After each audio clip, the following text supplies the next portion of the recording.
अगर आप एक ही सवाल कई लोगों से पूछें तो हर एक से आपको उसका मुख्तलिफ जवाब मिलेगा, क्योंकि हर इंसान अपने हालात और अपनी ज़हनी कैफियत के मुताबिक जवाब दे रहा होता है। फॉर एग्ज़ाम्पल, अगर आप किसी से पूछें कि ज़िंदगी क्या है, तो वो कहेगा कि ज़िंदगी अल्लाह ताला का एक ख़ूबसूरत तोहफ़ा है, एक बहुत ही प्यारी नेमत है।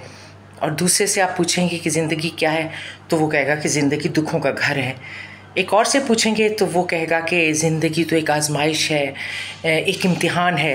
किसी और से पूछेंगे तो वो कहेंगे कि ज़िंदगी जो है वो गरीबों के लिए दोज़ख और अमीरों के लिए जन्नत है।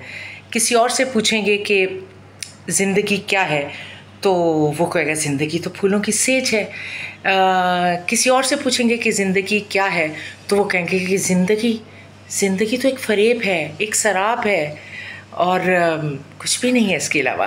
तो ज़िंदगी को हर इंसान जो है वो अपनी आँख से देख रहा होता है और उसको वो जैसी नज़र आ रही होती है वैसा ही वो बयान कर रहा होता है।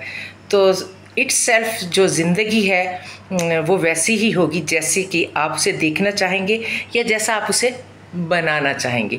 इसलिए कुदरत से, किस्मत से या लोगों से गिला करना छोड़ दीजिए और ज़िंदगी को वैसा बनाने की कोशिश कीजिए जैसा आप चाहते हैं।